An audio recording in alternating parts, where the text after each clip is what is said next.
Good morning students. Hello, कैसे हैं आप लोग। आज हम लोग इस वीडियो में इंग्लिश लैंग्वेज के कुछ बेसिक टॉपिक्स पर चर्चा करेंगे। वो बेसिक टॉपिक्स क्या है? ग्रामर किसे कहते हैं, लेटर क्या होते हैं, वर्ड्स क्या होते हैं, अल्फ़ाबेट्स क्या होते हैं, वोवल कंसोनेंट क्या होते हैं, फ्रेज क्या कहलाते हैं। ऐसे छोटे छोटे बेसिक टॉपिक्स हैं जिनको आज हम क्लियर करेंगे। उसके बाद हम अपना सेंटेंस टॉपिक स्टार्ट करेंगे। तो चलिए देखते हैं। हमारा पहला टॉपिक है ग्रामर। ग्रामर किसे कहते हैं?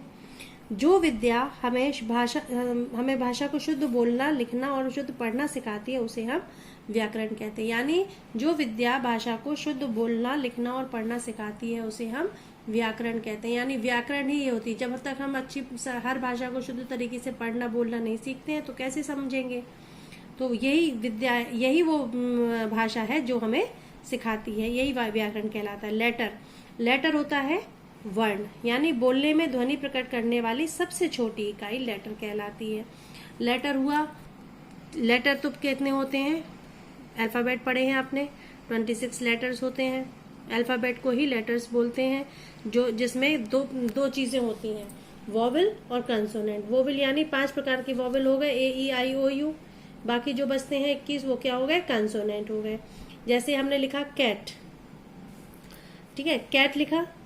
फिर हम जैसे मान लीजिए लिखा बैट, तो बैट 1 2 3 यानी B, A और T। B अलग कंसोनेंट है, A वोवल है और T कंसोनेंट है। तो यानी अगर तीनों को हमने मिलाया, B अलग, A अलग और T अलग, यानी इन तीनों को मिलाया तो क्या बन गया? बैट। यानी इसको हमने छोटी छोटी इकाइयों को, ये अलग अलग लेटर्स कहलाते हैं। अलग अलग लेटरों को जब मिलाते हैं तो क्या बन जाता है? वर्ड, यानी शब्द। ग्रुप ऑफ लेटर्स मतलब जब हम एक एक चीजों को मिला देते हैं तो ये लेटर बन गया है, वर्ड बन गया है। जैसे हमने B अलग लेटर है, A अलग लेटर है, T अलग लेटर है, तो तीनों को जब हम मिलाया तो बैट बन गया, तो ये हमारा वर्ड हो गया। ठीक है ना। तो ग्रुप ऑफ लेटर्स, वर्णों का समूह। फिर आता है फ्रेज, यानी वाक्यांश। शब्दों का वह समूह जो सार्थक होते हुए भी भाव प्रकट नहीं कर पाता। जैसे शब्दों के समूह तो है, ग्रुप तो है। जैसे not at all. Not at all मतलब good chance. Not at all अपने आप में एक फ्रेज है। नॉट एट ऑल, ये हमें अर्थ तो प्रकट कर रहा है। नॉट एट ऑल बिल्कुल नहीं, ठीक है ना। गुड चांस, अच्छा मौका है। तो अच्छा मौका आधा अधूरा वाक्यांश है, वाक्य का एक अंश है, अधूरा वर्ड है, जो अर्थ तो प्रकट कर रहा है, भाव प्रकट नहीं कर पाता। मतलब पूरा अर्थ सेंटेंस से पूरा सेंटेंस कंप्लीट नहीं कर पाता। वाक्यांश, वाक्य का एक अंश। ठीक है। तो ये चीजें हमारी बेसिक होती हैं, जैसे ग्रामर, लेटर, वर्ड और फ्रेज। ग्रामर भाषा को शुद्ध बोलना और पढ़ना सिखाता है हमें। लेटर वर्ण सबसे छोटी इकाई कहलाती है ये वर्ण। ठीक है। और कई लेटर्स को मिलाकर के एक वर्ड बनता है, और कई वर्डों को मिलाकर के फ्रेज बनता है, और बहुत सारे वर्ड्स और फ्रेजेस को मिला देते हैं तो फिर हमारा सेंटेंस बन जाता है। तो चलिए अब स्टार्ट करते हैं हमारा सेंटेंस। अब देखते हैं सेंटेंस एंड देयर टाइप्स। ठीक है। तो मस्ट क्या है? सबसे पहले हमें ये जानना है, we should know that what is sentence. Sentence क्या है? सेंटेंस यानी, सेंटेंस का मतलब तो समझ ही रहे होंगे आप लोग। सेंटेंस मतलब वाक्य। सेंटेंस मतलब वाक्य। वाक्य क्या है? Sentence is a group of word that makes a complete sense. Sentence ऐसे शब्दों का समूह है जो हमें संपूर्ण अर्थ प्रकट करता है। सेंस यानी सेंटेंस यानी वाक्य क्या होता है? जैसे मान लीजिए हमने लिख दिया Ram is a good boy. ठीक है। Ram is a good boy, इसमें सब्जेक्ट भी है, वर्ब भी है। गुड बॉय यानी लड़के की क्वालिटी है। मतलब जो हमने इसमें सब्जेक्ट, वर्ब और ऑब्जेक्ट, ये 3 चीजों से मिला करके बनता है हमारा सेंटेंस। तो जब हम उसको कंप्लीट सेंस देता है, अगर हम इसको लिख देंगे राम बॉय गुड इज, तो ये हमें सही अर्थ नहीं देगा। सही अर्थ नहीं देगा, मतलब जो कंप्लीट सेंस देता है उसको हम सेंटेंस कहते हैं। There are 5 types of sentences. पहला है असर्टिव सेंटेंस। असर्टिव सेंटेंस का मतलब क्या होता है? स्वीकारात्मक शब्द। अ sentence which makes a simple statement. हमें साधारण स्टेटमेंट मिलते हैं।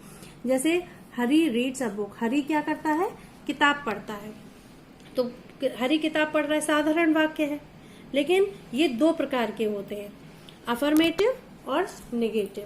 अफर्मेटिव सेंटेंसेस क्या कहलाते हैं? जो हमारे पॉजिटिव सेंटेंस होते हैं यानी सकारात्मक। नेगेटिव सेंटेंस होते हैं नकारात्मक, जिसमें no, not, do not, does not लगे होते हैं। तो ये सब सेंटेंस हमारे नेगेटिव कहलाते हैं, जिनमें डू, डज नहीं लगे होते हैं। मतलब नॉट वर्ड यानी नेगेटिव नॉट वर्ड नहीं लगा होता है। डू नॉट, डज नॉट या नॉट, नेवर ये वर्ड लगे नहीं होते हैं, तो वो अफर्मेटिव होते हैं। और जिनमें नो, नॉट, नेवर वर्ड का यूज होता है वो नेगेटिव सेंटेंसेस कहलाते हैं। Is that clear? वो शब्द जो नकारात्मक होते हैं यानी जिसमें नकारात्मकता प्रकट होती है, नो, नॉट, नेवर शब्दों का यूज होता है।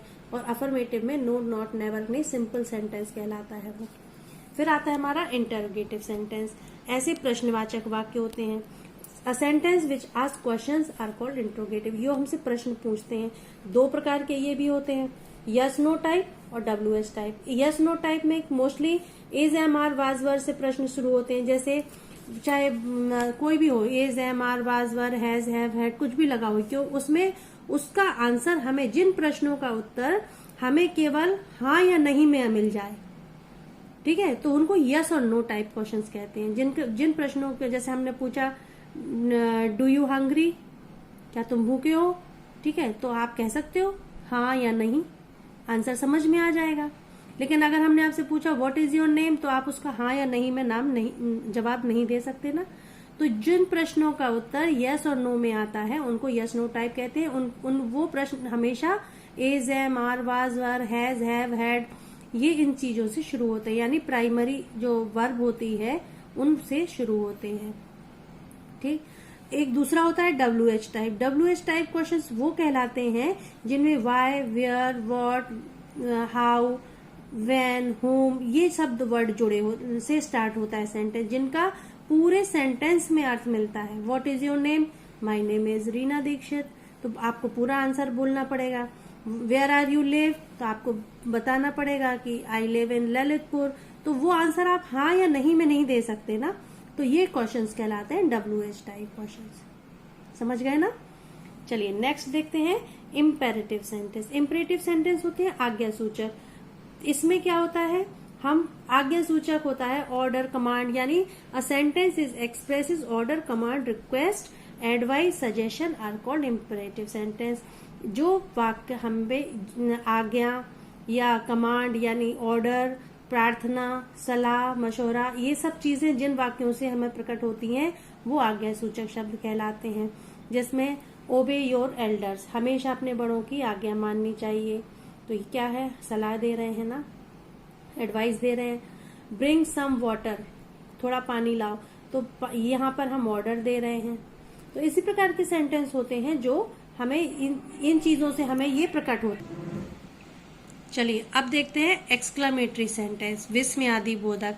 अ sentence which expresses some strong feelings और इमोशंस, वो वाक्य जो हमें अपने अंदर के भाव या फीलिंग्स को एक जगाते हैं अचानक। विस्मयादि यानी हमारे अंदर वो भाव जगा देते हैं जिसको हमें देखकर या तो आश्चर्य होता है या घृणा होती है या आश्चर्य होता है, सरप्राइज रह जाते हैं। तो जैसे how beautiful the flower is, ये फ्लावर कितना सुंदर है, तो यहाँ पर हमें कितना सुंदर जो चीज यहाँ पर आ रही है ये क्या है, विस्मय, आश्चर्य, ठीक है। What a beautiful girl is, कितनी सुंदर लड़की है। हाउ डर्टी ही इज, यहाँ पर डर्टी यानी यहाँ पे हमें नफरत हो रही है, हाउ डर्टी ये कितनी गंदी है, छी, तो ये घृणा वाला भाव जग रहा है। तो ये भाव से पता चलता है विस्मय, ठीक है। यहाँ पर हम अपने इमोशंस को एक्सप्रेस करते हैं। नेक्स्ट एंड लास्ट है ऑप्टेटिव सेंटेंस, इच्छावाचक। A sentence which expresses and which prayer cause, यानी जो वो भावनाएं दर्शाता है जिसमें हम या तो किसी को आशीर्वाद देते हैं या किसी को श्राप देते हैं, हमारी इच्छा पर डिपेंड करता है, ठीक है। जैसे हमने दे दिया मे यू लिव लॉन्ग, भगवान करे तुम्हारी लंबी उम्र हो। Would that I were rich, हो सकता, मतलब उसमें क्या है, would that I were rich, हम भी अमीर हो जाए, हम भी अमीर थे, ठीक है। तो इच्छा, हम भी अमीर हो जाएंगे, तो हम अपनी इच्छा जाहिर कर रहे हैं इसमें विस्मयादि बोध, इन दोनों में विस्मयादि बोधक चिन्ह का बोध होता है। एक्सक्लामेटरी में भी लगेगा और ऑप्टेटिव सेंटेंस में भी लगेगा। तो ये हमारे 5 प्रकार के सेंटेंस थे। नेक्स्ट वीडियो में हम देखेंगे पार्ट्स ऑफ सेंटेंस। अभी हमने वाक्य और उसके प्रकार, ये वाक्य और उसके प्रकार देखे। कितने प्रकार के सेंटेंस हो गए? 5 प्रकार के। Assertive sentence, interrogative sentence, imperative sentence, exclamatory sentence और ऑप्टेटिव सेंटेंस। अब नेक्स्ट पार्ट में हम देखेंगे पार्ट ऑफ सेंटेंस, यानी वाक्य के भाग कितने होते हैं। ये तो प्रकार थे, अब हम अपने उसमें देखेंगे वाक्य के भाग। आशा करते हैं आपको समझ में आएगा। प्लीज़ सब्सक्राइब करें चैनल को, और अगर आपको अच्छा लगता है वीडियो तो आप लोग लाइक और शेयर ज़रूर करें। प्लीज़ कमेंट्स भी करें। Thank you very much.